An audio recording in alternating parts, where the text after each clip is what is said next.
YS Vivekananda Reddy హత్య కేసులో మరో కీలక మలుపు. ఇన్నాళ్ళు సిబిఐ దర్యాప్తు చేసిన కేసులోకి ఇప్పుడు ఈడీ ఎంట్రీ ఇచ్చింది. ఎంపీ అవినాష్ రెడ్డి నివాసాలు, కార్యాలయాలతో పాటు వివేక హత్య కేసు నిందితుల ఇళ్లలో కూడా సోదాలు జరగడం దేనికి సంకేతం? వివేక హత్య వెనుక ఆర్థిక లావాదేవీల కోణాన్ని ఈడీ ఫోకస్ చేయడంతో కేసులో మరోసారి మనీ ట్రయల్ కీలకంగా మారింది. సిబిఐ ఛార్జ్షీట్లు, అనుబంధ ఛార్జ్షీట్ల ఆధారంగా ఈడీ మనీ లాండరింగ్ కేసును దర్యాప్తు చేస్తోంది. మరి హత్యకు సంబంధించిన డబ్బు ఎక్కడి నుంచి వచ్చింది? నిందితులకు ఇచ్చినట్టు ఆరోపణలు ఎదుర్కొంటోన్న 4 కోట్ల మూలం ఏంటి?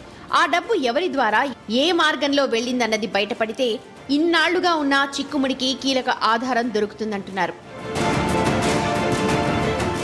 ఇప్పటికే సిబిఐ దర్యాప్తు పూర్తయిందన్న వ్యవహారంతో ఈడీ రంగంలోకి రావడం మరో చర్చకు తెరతీసింది. ఇది కేవలం ఆర్థిక లావాదేవీల దర్యాప్తేనా, లేక హత్య కేసులోని కీలక లింకులను కూడా బయటకు తీస్తుందా అన్నది కీ టాపిక్ గా మారింది. మనీ ట్రయల్ తేలితేనే వివేక కేసు మిస్టరీకి పూర్తి క్లారిటీ వస్తుందా అన్నది చూడాలి.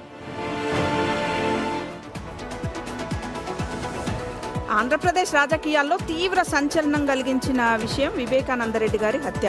2019లో మార్చి 15 రోజు ఈ హత్య జరిగింది. ఈ హత్య జరిగిన తర్వాత చాలా మందిని కూడా అరెస్ట్ చేశారు. అరెస్ట్ చేసినాక ఈ పోలీస్ విచారణ అనేది సరిగా జరగట్లేదు, సిబిఐని ఇన్వాల్వ్ చేయాలని వాళ్ళ అమ్మాయి సునీత కోర్టుకు ఎక్కడంతో సిబిఐ విచారణకు ఆదేశించింది కోర్టు. ఈ క్రమంలో 8 మందిని నిందితులుగా పేర్కొన్నారు. ఆ 8గా అవినాష్ రెడ్డి గారు ఉన్నారు. ఈ క్రమంలో దస్తగిరి అని మన వైఎస్ వివేకానందరెడ్డి గారి డ్రైవరు అప్రూవర్గా మారి 40 కోట్ల సుఫారీ కుదిరింది. వాళ్లకు 4 కోట్లు అడ్వాన్స్ కింద ఇచ్చారని చెప్పారు. ఈ క్రమంలో సిబిఐ ఈడీకి ఇచ్చింది. అసలు ఈ పైసల లెక్కేంది తేల్చవని. ఈ నేపథ్యంలోనే ఈడీ అనేది మొత్తం అవినాష్ రెడ్డి గారి ఆఫీసుల్లో, ఇళ్లలో, వాళ్ళ నాన్నగారి ఆఫీసుల్లో, ఇళ్లలో అంతా కూడా సోదాలు చేసింది. ఈ 4 కోట్లకు సంబంధించి ఎట్లా జరిగింది ట్రాన్సాక్షన్? బ్యాంకు ట్రాన్సాక్షన్ జరిగిందా, లేకపోతే వేరే హవాలా మార్గంలో డబ్బుల్ని ట్రాన్సాక్షన్ చేసిరా?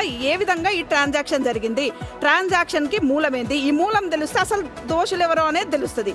ఈ క్రమంలోనే ఇదంతా కూడా జరుగుతున్నారు. కానీ మరో పక్క వైసీపీ మాత్రం ఇది ఉద్దేశపూర్వకంగా చేస్తున్నారు. సునీత కూటమి ప్రభుత్వంతో చేరి ఉద్దేశపూర్వకంగానే ఇట్లా చేపిస్తుంది అంటున్నారు. కానీ ఏదేమైనప్పటికీ ఒక విచారణ పారదర్శకంగా జరిగితేనే కదా. ఆయన ఒక మాజీ ముఖ్యమంత్రి గారు తమ్ముడు, అట్లాంటి ఆయన హత్యకు గురయ్యారంటే దాని వెనక ఏదో బలమైన కారణమే ఉంటుంది. ఆ కారణాలన్నీ బయటికి రావాలంటే ఇప్పుడు ఈ 40 కోట్ల సుఫారీ ఏంది, 4 కోట్లు ఎక్కడి నుంచి వెళ్ళినాయని మూలాలన్నీ తెలవాలి. తెలిస్తే ఎవరు దోషులు అనేది బయటకు వస్తుంది. రైట్. వైఎస్ వివేకానందరెడ్డి హత్య జరిగిన తర్వాత అనేక పరిణామాలు మనం చూస్తున్నాం. ముందు సిట్ వేశారు, సిట్ తర్వాత సిబిఐ ఎంటర్ అయింది. ఇన్ని సంవత్సరాల సిబిఐ ఎంక్వైరీలో ఇంకా ఏమీ తెలియలేదు, చాలామంది ఇంకా దోషులు తప్పించుకొని తిరుగుతున్నారంటూ వైఎస్ వివేకానందరెడ్డి కుమార్తె వైఎస్ సునీత తను రాష్ట్రపతిని కూడా కలిసి విన్నవించుకున్నటువంటి పరిస్థితి. చాలామంది దోషులున్నారు, వాళ్ళని కూడా విచారించాలనేది.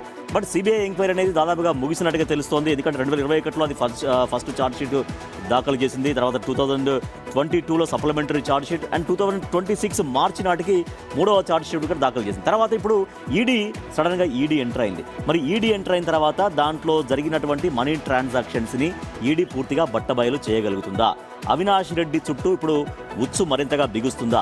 సిబిఐ యాక్చువల్గా అవినాష్ రెడ్డిని అరెస్ట్ చేయాలని చాలా విపరీతంగా ప్రయత్నాలు చేసింది. కానీ అప్పుడు వైఎస్ఆర్ కాంగ్రెస్ పార్టీ ఆంధ్రప్రదేశ్లో అధికారం ఉన్న ఆ సమయంలో అసలు పాసిబిలిటీ కాలేదు. అంటే వాళ్ళు ఎక్కడిక్కడ వైఎస్ఆర్ కాంగ్రెస్ పార్టీ వాళ్ళు నిరసనలు చేయడం, అడ్డుకోవడం ఇదంతా జరిగింది. ఏకంగా సిబిఐ అధికారిపైనే నాడు వైఎస్ఆర్ కాంగ్రెస్ పార్టీ హయాంలో కేసులు కూడా నమోదు చేసిన పరిస్థితి. కానీ ఇప్పుడు ప్రభుత్వం మారింది.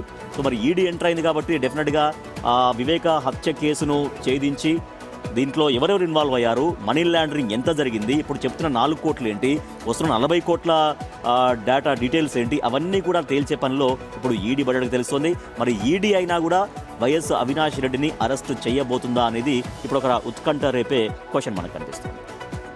ఏదైతే అటు 2019లో వివేక హత్య జరిగిన తర్వాత ఈ కేసు అనేక మలుపులు చోటు చేసుకుంది. అనంతరం ఇంకా దర్యాప్తు కొనసాగుతూనే ఉంది. కానీ ఎక్కడా కూడా దర్యాప్తు పారదర్శకంగా జరగట్లేదని చెప్పేసి ఆయన కూతురు సునీత ఆరోపిస్తుంది. ఇప్పుడు కూడా నేరుగా ప్రధాని నరేంద్ర మోడీకి కూడా లేఖ రాశారు, కేసు దర్యాప్తు వేగవంతం చేయాలని చెప్పేసి. అయితే హత్య జరిగినప్పటి నుంచి కూడా ఈడీ అటు 3 ఛార్జ్ షీట్లు దాఖలు చేసింది. ఈ ఛార్జ్ షీట్లోని ఈ మనీ లాండరింగ్ సంబంధించి సుపారీ గురించి ప్రస్తావించింది.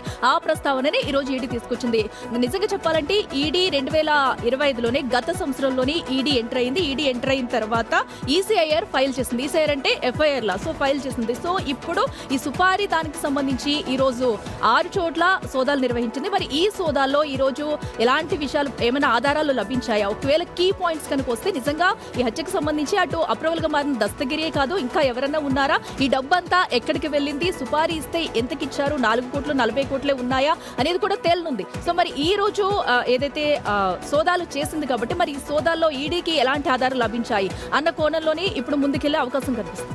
ఎస్, సో డిఎన్ఏ ఇప్పుడు క్వశ్చన్ రైజ్ అవుతుంది.